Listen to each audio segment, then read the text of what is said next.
प्यार किया तो डरना क्या, जब प्यार किया तो डरना क्या। तो सलीम तुझे मरने नहीं देगा और हम अनारकली तुझे जीने नहीं देंगे। तेरी महफिल में किस्मत आजमा कर हम भी देखेंगे। हमारा हिंदुस्तान कोई तुम्हारा दिल नहीं कि लौंडी जिसकी मलका बने। तो मेरा दिल भी कोई आपका हिंदुस्तान नहीं जिस पर आप हुकूमत करें। जिंदाबाद जिंदाबाद है मोहब्बत जिंदाबाद। अब माँ है, सिर्फ माँ। और आप शहंशाह हैं, सिर्फ शहंशाह।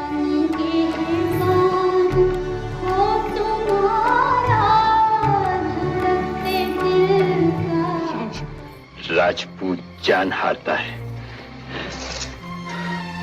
वचन नहीं हारता। मोहब्बत की झूठी कहानी पे रोए। शहंशाह इंसाफ के पर्दे में अपनी शिकस्त का इंतकाम ही लेना चाहता है तो उसे अनारकली नहीं मिलेगी।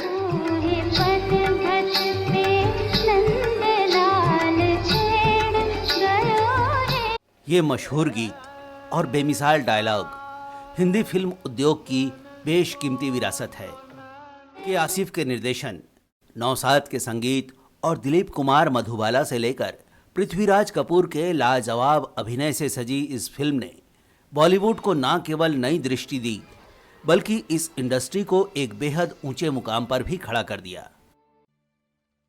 लेकिन इन सबके साथ इस पूरी फिल्म के निर्माण में जिस शख्स का सबसे बड़ा योगदान है उसका मशहूर उद्योगपति साइरस मिस्त्री से बहुत खास कनेक्शन है।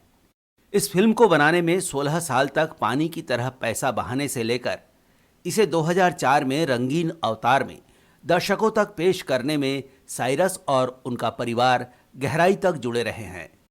तो आज हम इस खास पेशकश में आपके लिए मुगले आजम से साइरस मिस्त्री और उनके परिवार के कनेक्शन का किस्सा लेकर आए हैं। तो आप जुड़े रहिए हमारे साथ।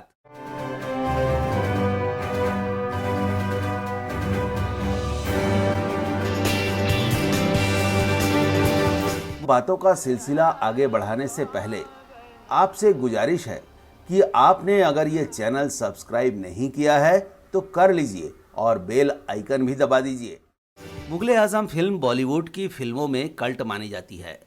फिल्म का एक एक सीन यादगार है। इस फिल्म के डायलॉग का आज भी कोई तोड़ नहीं है। एक तंग दिल शहंशाह मौत से ज्यादा किसी को दे भी क्या सकता है। सेठ के तो कहने ही क्या, और कलाकारों की एक्टिंग भी लाजवाब।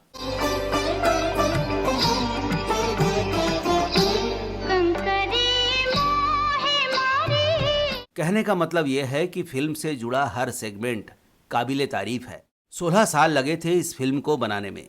आप याद कीजिए कौन सी कहानी दर्शकों तक पहुंचने के लिए 16 साल का इंतजार कर सकती है। और ये 16 साल ऐसे नहीं थी कि फिल्म में कोई समस्या आ गई हो, कोई कानूनी विवाद आ गया हो या फाइनेंसर और निर्देशक भाग गए हों। मुगले आजम की मेकिंग के इन 16 साल में हर दिन काम हो रहा था। एक एक चीज पर बारीकी से काम हो रहा था। एक एक शॉट्स के लिए सही मौके और सही माहौल का इंतजार हो रहा था।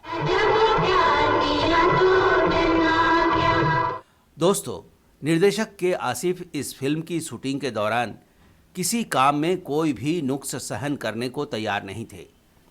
उन्होंने मोतियों के टूटने की आवाज़ रिकॉर्ड कराने के लिए 2 साल असली मोती जमा होने का इंतज़ार किया था। तो अकबर को पहनाने के लिए 4000 रुपए के सोने के जूते बनवा लिए थे और जब तक जूते नहीं बने उन्होंने फिल्म की शूटिंग रोक दी। मतलब निर्देशक के आसिफ ने इस फिल्म में परफेक्शन की तमाम हदों को छू लिया था। लेकिन कहते हैं ना कि धरती पर गंगा जी का आना निश्चित हो तब भी उसे एक भगीरथ की ज़रूरत पड़ती है। वही भगीरथ धरती पर गंगा जी के आने का निमित्त बनता है।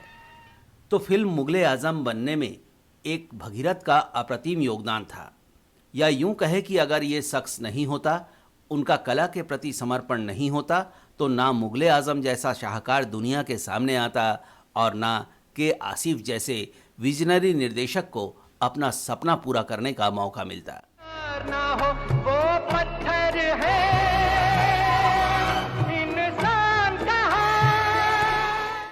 आज की इस पेशकश में हम आपको बता रहे हैं कि हिंदी सिनेमा के ये आधुनिक भगीरथ थे साइरस मिस्त्री के पिताजी, नाम था सापूजी पैलोंजी मिस्त्री। यह उन्हीं का विजन था कि मुगले आजम जैसी फिल्म बन पाई। सापूजी पैलोंजी मिस्त्री रविवार को सड़क हादसे में जान गंवाने वाले साइरस मिस्त्री के पिता थे। उन्होंने के आसिफ पर तब दांव लगाया था जब वो उससे पहले एक ही फिल्म फूल बना पाए थे। सोचिए, एक ही फिल्म बनाने वाले निर्देशक पर 1.5 करोड़ का दाव, जबकि उस जमाने में सामान्य तौर पर 1 लाख से 5 लाख की लागत में फिल्म रिलीज के लिए तैयार भी हो जाती थी। तो इस फिल्म में जितना क्रेडिट के आसिफ, दिलीप कुमार, मधुबाला और पृथ्वीराज को मिलना चाहिए, वो सापूजी पैलोंजी मिस्त्री को क्यों नहीं मिलना चाहिए? आखिर फिल्म उद्योग एक कलेक्टिव वर्क है और अगर फिल्म के लिए फाइनेंस ना मिले या फाइनेंसर गलत मिल जाए तो निर्देशक की रात की नींद और दिन का चैन हराम हो जाता है। इसमें फंसकर निर्देशक क्या खाक अपने काम पर फोकस कर पाएगा? लेकिन सापूजी पैलोंजी इंसान को परखने वाले जौहरी थे। वो जानते थे कि फिल्म बनाने में वक्त और पैसा भले ही ज़्यादा लग रहा हो, लेकिन ये जो बन रहा है तो 1 सदी में एक आध बार ही बन पाता है। मालूम होता है जैसे किसी फरिश्ते ने आसमान से उतरकर संगे मरमर में पनाह ले ली है। मुगले आजम में सापूजी पैलोंजी मिस्त्री के जुड़ने का किस्सा भी बड़ा दिलचस्प है। उन दिनों फिल्म इंडस्ट्री अपने पैर जमा रही थी, लेकिन समाज के मध्यम या अमीर लोगों में उससे जुड़ने को लेकर हिचक थी। फिल्मों में ज़्यादातर लोग या तो पेशेवर या जुनूनी कलाकार होते थे या मजबूरी के मारे हुए लोग। समाज का संपन्न तबका फिल्मों से परहेज करता था और मनोरंजन के लिए तवायफों के पास या थिएटर जाया करता था। यहाँ इस तबके से जुड़े लोगों को सम्मान भी मिलता था, जबकि टॉकीज में ऐसा कोई इंतज़ाम नहीं होता था। सापूजी पैलोंजी मिस्त्री को भी थिएटर देखने का शौक था। पृथ्वीराज के शो वो पसंद करते थे और अगर इतना बड़ा आदमी शो देखने आता था तो थिएटर के मुख्य कलाकार की जिम्मेदारी होती थी कि उसे पर्सनली अटेंशन दे। तो इस लिहाज से पृथ्वीराज कपूर और सापूजी पैलोंजी मिस्त्री के बीच बातचीत होती रहती थी। अब आपको बता दें कि तब मुंबई काफ़ी छोटा शहर था और सापूजी पैलोंजी मिस्त्री मुंबई की ज़्यादातर ज़मीन के मालिक थे। वो किताबें पढ़कर और नाटकें देख देख कर मुग़ल शहंशाह अकबर की शख्सियत के मुरीद हो चुके थे। तो बातचीत के दौरान एक दिन पृथ्वीराज कपूर ने मिस्त्री जी से कहा कि अकबर और उनके बेटे जहांगीर की प्रेम कहानी पर एक फिल्म बन रही है, बेहद आलीशान है। उसके निर्देशक के आसिफ को मैं जानता हूँ, वो परफेक्शनिस्ट हैं और मैं नहीं जानता कि ये फिल्म कितने साल में पूरी हो पाएगी, लेकिन वो जो भी बनाएंगे वो लाजवाब ही होगा, इतना तय है। आपके पास बहुत पैसा है, अगर लगा देंगे तो कमाल की फिल्म बन सकेगी। पृथ्वीराज कपूर की बात में वजन था तो सापूजी पैलोंजी फिल्म को फाइनेंस करने के लिए राजी हो गए। फिल्म में फाइनेंस करने के लिए उन्होंने एक company Sterling investment corporation private limited बनाई और के आसिफ को फ्री हैंड दे दिया। तेरी महफिल में किस्मत आज़मा कर हम भी देखेंगे, अजी हाँ हम भी देखेंगे। के आसिफ बला के परफेक्शनिस्ट थे। फिल्म बनाने में उन्होंने पूरी जान झोंक रखी थी। वो एक एक शॉट पूरी तैयारी और परफेक्शन के साथ लेते थे तो फिल्म पूरी करने में वक्त लगने लगा। पहले शूटिंग के लिए 125 दिन का वक्त तय किया गया था, लेकिन वो के आसिफ के जुनून के चलते 500 दिन तक जा पहुंचा। आजकल के मुकाबले बात करें तो आज एक फिल्म की शूटिंग औसतन 30 से 35 दिन में पूरी हो जाती है। बजट से कई गुना ज़्यादा खर्च होने पर भी पैलोंजी को जाने क्यों ये एहसास था कि ये फिल्म सारे रिकॉर्ड तोड़ देगी। वो पैसा लगाते गए।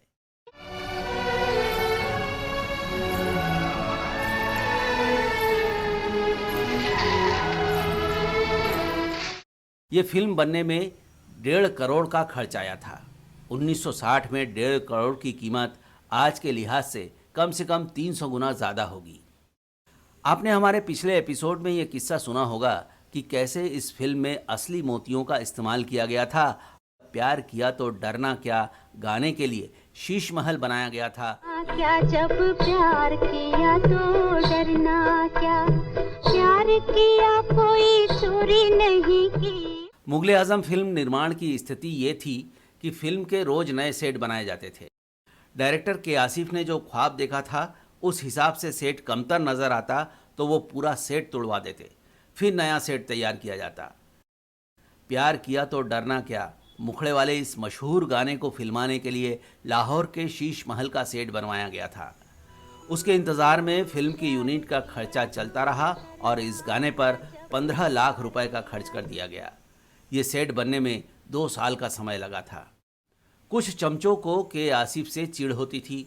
उन्होंने सापुरजी पैलोंजी को भड़काया कि के आसिफ वक्त काट रहे हैं, आपसे हर महीने तनख्वाह लेते हैं और काम कुछ नहीं करते। तो उनको भी लगा कि आखिर इतने साल से शूटिंग हो ही रही है और ये भी पता नहीं कि ये शूटिंग कब तक होगी, तो उन्होंने के आसिफ को फाइनली अल्टीमेटम दे दिया कि अगर इस अवधि तक फिल्म पूरी नहीं हुई तो तुम्हें इस फिल्म से आउट कर दूंगा। इतना ही नहीं, उन्होंने तब के मशहूर एक्टर सोहराब मोदी को इस प्रोजेक्ट को समझने के लिए भी कहा, ताकि कल को अगर के आसिफ को इस फिल्म से अलग कर दिया जाए तो काम प्रभावित ना हो। सोहराब मोदी भी पारसी थे। उन्होंने कई फिल्मों में काम किया था और 18 फिल्मों का डायरेक्शन भी कर चुके थे। सापुर जी की बात मानकर उन्होंने मुगले आजम की अब तक की शूटिंग, कलाकार, कहानी, गाने यानी फिल्म के हर सेक्शन की खबर लेनी शुरू कर दी। इसी बीच एक दिन ये हुआ कि जब वो मुगले आजम के सेट पर आए थे तभी उनकी गाड़ी खराब हो गई। ऐसे में उनको घर तक छोड़ने के लिए यूनिट के एक ड्राइवर को गाड़ी लेकर भेजा गया। सोहराब मोदी ने ड्राइवर से रास्ते में फिल्म के बारे में तहकीकात करनी चाहिए, तो ड्राइवर बोला, साहब आसिफ मियाँ भी अजीब आदमी हैं। यहाँ पर शूटिंग पर अनारकली के लिए हीरे मोती की जीत करते हैं, लेकिन खुद उनके पास केवल 2 जोड़ी कुर्ता पाजामा है। यहाँ दिन में हीरे पन्नों की बात करते हैं, लेकिन खुद एक छोटे से घर में रहते हैं। सेट पर इतना खर्च करते हैं, लेकिन खुद ज़मीन पर सोते हैं। दिन रात फिल्म से जुड़े काम में भिड़े रहते हैं, 20-20 घंटे तक काम करते हैं। ड्राइवर की बात सुनकर सोहराब मोदी शॉक्ड रह गए। उन्होंने अपने सूत्रों से भी पता किया।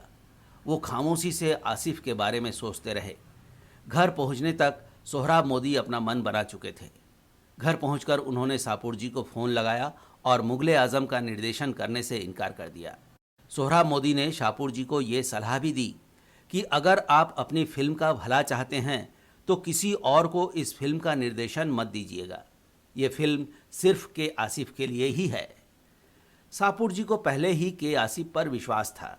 सोहराब मोदी के सुझाव ने उनका यकीन पुख्ता कर दिया। इसके बाद उन्होंने कभी खर्च से हाथ नहीं खींचे।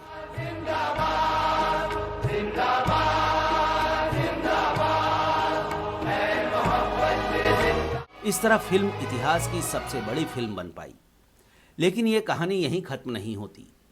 जब ये फिल्म बनना शुरू हुई थी तब ब्लैक एंड वाइट का ज़माना था और 16 साल के अंतराल में कलर फिल्म का दौर आ चुका था। इसलिए इस फिल्म का ज़्यादातर हिस्सा ब्लैक एंड वाइट में शूट हुआ था, लेकिन कुछ गाने कलर प्रिंट में भी शूटिंग हुए थे।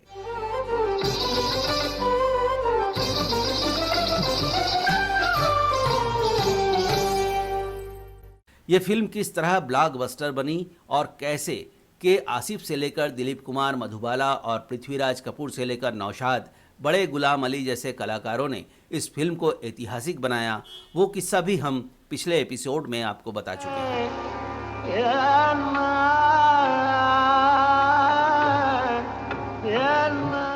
अब लौटते हैं 2004 तक। के आसिफ के बेटे को सूझी कि इस फिल्म को पूरी तरह रंगीन बनाना चाहिए। दोबारा शूटिंग तो संभव नहीं थी, लेकिन तकनीक की मदद से शूट हो चुके ब्लैक एंड वाइट प्रिंट को कलर किया जा सकता था। तो मुगले आजम जो मूल रूप से एक ब्लैक एंड वाइट फिल्म है, उसको कलर फिल्म बनाने के लिए इन सभी ब्लैक एंड वाइट तस्वीर को कलर किया गया। फिल्म के हर फ्रेम में टेक्नीशियंस ने स्किन, कलर टोन और वेशभूषा के हिसाब से सॉफ्टवेयर की मदद से रंग भरने शुरू किए। इन सारे काम में जाहिर है करोड़ों रुपए का खर्च आया और ये सब खर्च उठाया सापुर जी पैलोंजी मिस्त्री ने। मोहब्बत की झूठी कहानी पे रोए। एक दिलचस्प वाकया और सुनिए। जब ये फिल्म रिलीज हो रही थी तो के आसिफ और दिलीप कुमार के बीच झगड़ा हो गया था। नाराज होकर दिलीप कुमार फिल्म के प्रीमियर पर नहीं आए थे, लेकिन संयोग देखिए कि जब इसी मुगले आजम को शापुर जी पैलोंजी की कंपनी ने रंग रोगन के साथ 12 नवंबर 2004 को दोबारा रिलीज किया तो दिलीप कुमार उस प्रीमियर के चीफ गेस्ट बने। ये पहली भारतीय फिल्म रही जिसे ब्लैक एंड वाइट प्रिंट को डिजिटल तकनीक से रंगीन बनाकर फिर से सिनेमाघरों में रिलीज किया गया। जब ये फिल्म रंगीन होकर तैयार हुई और रिलीज की गई तो काफ़ी पसंद की गई।